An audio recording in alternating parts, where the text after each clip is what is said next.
and fly away with me. Come and fly away. 안녕하세요. 구슬수학의 구슬쌤입니다. 오늘은 저랑 공부한 친구의 또 다른 후기를 들고 왔습니다. 이 친구는 다른 과목은 잘했지만 수학만 점수가 나오지 않고 있는 상황이었습니다. 수학 공부를 열심히 하고 있었음에도 불구하고 점수가 안 나와서 힘들어하고 있었습니다.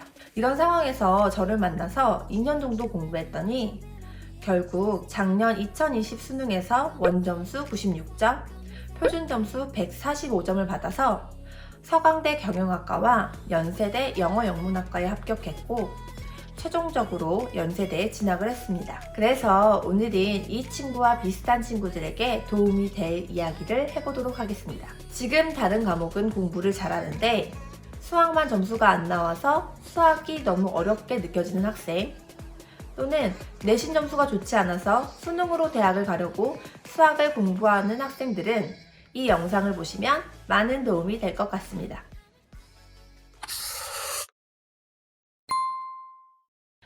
수능 수학 영역에서 고득점을 받기 위해서는 딱 두 가지만 기억하시면 됩니다. 개념, 그리고 추론 능력. 개념과 추론 능력, 이렇게 두 가지를 철저히 준비하시면 수능은 고득점이 나옵니다.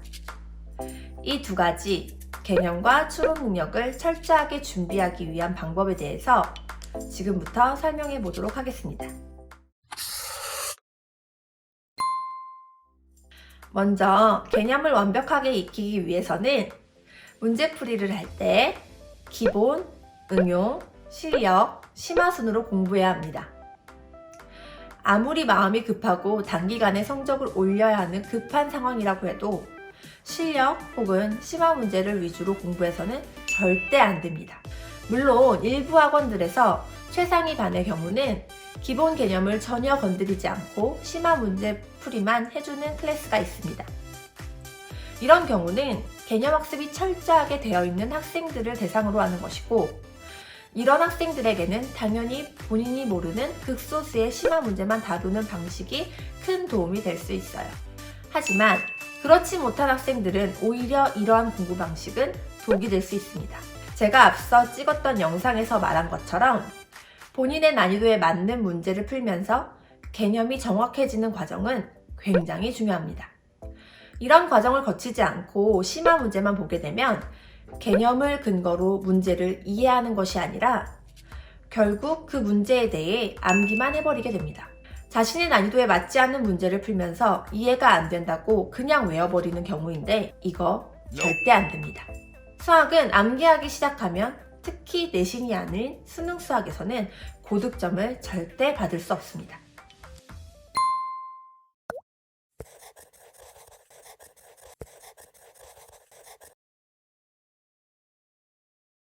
신유형이란 말 들어보셨죠? 이전에 한 번도 본 적이 없는 새로운 유형을 신유형이라고 합니다. 수능 수학에서는 신유형이 반드시 출제되기 때문에 이러한 신유형을 풀 수 있도록 대비를 해야 합니다. 다시 말해서 물고기를 잡는 새로운 방법에 대해서 익혀야 한다는 것입니다. 이미 누가 알려줬던 기존의 물고기를 잡는 방식으로는 수능의 신유형이라는 물고기를 잡을 수 없는 것이죠. 그래서 추론 능력을 키우는 공부 방법이 중요한데, 추론 능력을 키우려면 스스로 생각해서 풀어보는 훈련이 중요합니다. 개념을 철저히 하고 추론 능력을 기르기 위한 두 번째 방법은 내가 하는 수학 공부가 질보다는 양에 치우쳐지지 않았는지 살펴봐야 합니다. 추론 능력을 키우기 위해서는 질적인 공부 방식이 반드시 필요합니다. 다시 말해 한 문제를 오랫동안 생각하는 시간이 필요하다는 뜻입니다. 스스로 생각해서 풀 수 있는 추론 능력을 기르기 위해서는 한 문제를 오랫동안 생각해보는 훈련에서부터 시작해야 합니다. 예를 들어 한 단원에 대한 개념을 완벽하게 공부하고 기본 문제, 응용 문제, 실력 문제의 단계까지 단계별로 문제를 풀어내다가 심화 수준의 어떤 문제가 안 풀린다면 곧바로 해설지를 보거나 선생님에게 질문을 해서는 안 됩니다.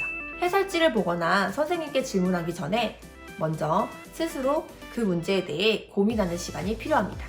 그렇게 고민하는 시간을 가지면서 자연스럽게 추론 능력이 길러지는 것입니다. 내가 그 문제를 풀어내지 못하고 선생님이 풀어주셨다고 할지라도 내가 그 문제를 얼마나 오랫동안 생각해보고 고민해봤느냐에 따라 선생님이 풀어주실 때 느끼는 바가 질적으로 다를 수밖에 없고, 그렇게 여러 문제를 몇 번 반복하다 보면 결국 내가 스스로 풀 수 있는 문제가 훨씬 더 많아지게 되는 것이죠. 자연스럽게 추론 능력이 생기면서 고난도 문제를 스스로 풀게 되는 결과로 이어지게 되는 것입니다. 그래서 한 문제를 누구의 힘을 빌리지 않고 고민하는 질적인 공부의 시간이 수능 준비를 하는 친구들에게는 절대적으로 필요한 시간입니다.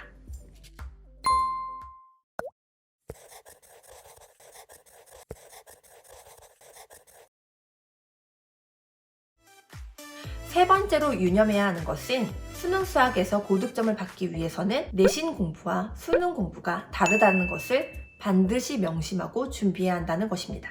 내신을 준비하며 내신 공부하듯 암기를 통해 기계적으로 문제를 빠르게 풀어내는 연습을 주로 한 친구들은 수능 수학에서 고득점을 받기가 어렵습니다.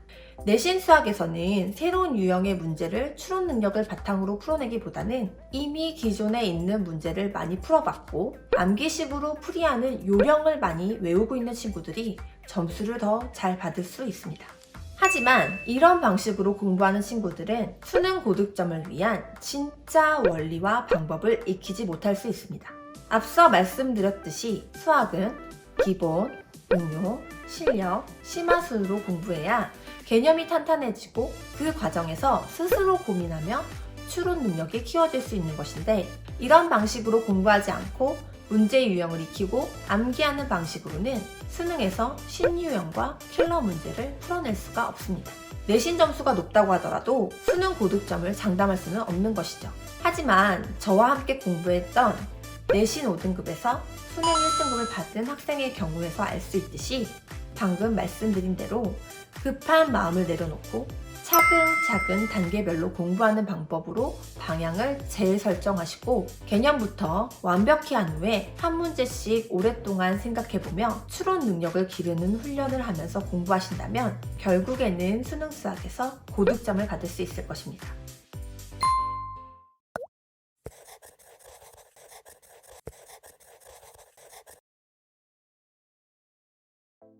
그럼 지금부터 올해 서강대 경영학과를 장학금을 받으면서 붙고 연세대 영어영문학과에 합격한 친구에 대한 이야기를 해보도록 하겠습니다. 2020 수능 수학에서 한 문제를 틀린 이 친구는 고2 2학기에 저를 찾아왔고 당시에 이 친구는 수학 내신이 5등급 정도였어요. 사실 이 친구가 다니던 고등학교는 내신의 난이도가 높은 편이었는데 난이도가 높은 내신 시험에서 점수가 안 나와서 좌절할 수 있는 상황에서 저를 찾아왔습니다. 하지만 저와 공부하며 성급하게 공부하지 않고 제가 말해줬던 방법을 믿고 따르며 꾸준히 차근차근 공부해 나갔습니다. 실제로 이 친구가 저와 함께 공부하기 시작하고 3주 만에 처음 봤던 시험에서 받았던 내신 수학 점수는 38점이었어요.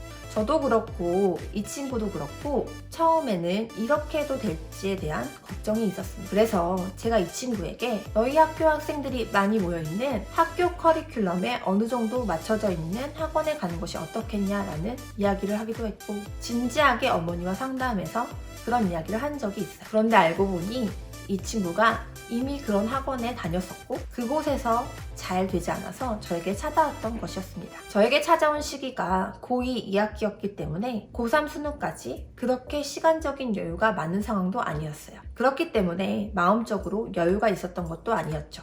그럼에도 불구하고 결국 저와 공부를 계속 하기로 결정했고 저는 앞서 말씀드린 방법대로 이 친구를 돕기 시작했습니다. 당장의 내신 점수에 급급하지 않고 개념을 완벽하게 하기 위해서 문제풀이를 할 때에도 기본, 응용, 실력, 심화순으로 풀이하기 시작했고 추론 능력을 기르기 위해서 한 문제를 계속 고민할 수 있는 시간을 가지도록 했어요. 그렇게 공부를 해 나갔을 때 당장 바로 점수가 오른 것은 아니었습니다. 38점을 받은 이후에는 50점과 60점대의 내신 점수를 맞으며 확 눈에 띄는 변화가 있지도 않았습니다. 하지만 당장의 내신 점수에 급급하지 않고 성과를 내기 위한 조급한 마음을 내려놓고 처음부터 개념과 추론 능력을 길러가는 공부 방법으로 공부했을 때 결국 최종적으로 수능 1등급을 받을 수 있었죠. 2020 수능에서 원점수 96점, 표준점수 145점이라는 점수를 받아서 1등급 중에서도 상위 0점 몇 프로 안에 들었고요. 가장 고무적이었던 것은 2020 수능 수학에서 제일 난이도가 높은 문제였던 30번도 맞췄다는 사실이에요. 아시는 분들은 아시겠지만 수능에서 수학 영역 30번 문제는 추론 능력이 없는 학생들은 절대 맞출 수 없는 고난이도 문제입니다. 만약 이 친구를 제가 내신 점수만을 위한 공부를 시켰다면 그 문제를 절대 맞출 수 없었을 거예요.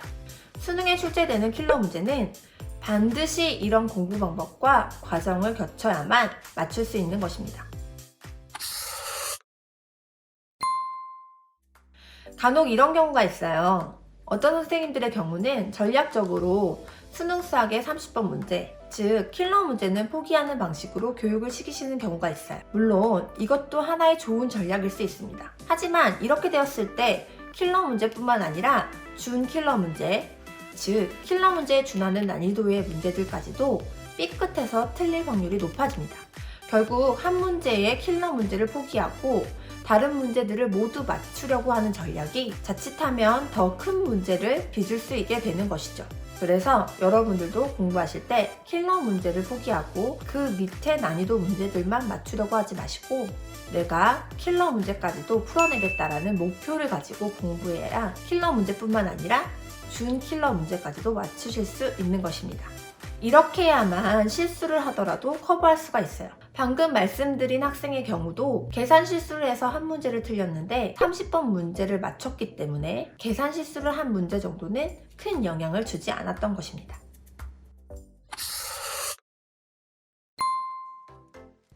지금 내신 수학에서 좌절하고 어쩔 수 없이 수능 수학을 준비하고 있으신 분들이 있다고 하더라도 오늘 제가 말씀드린 것처럼 개념을 철저히 준비하시고 추론 능력을 기르는 방법에 대해 잊지 마시고 남은 시간 동안 이런 방향으로 공부하신다면 좋은 결과를 얻으실 수 있으실 것입니다.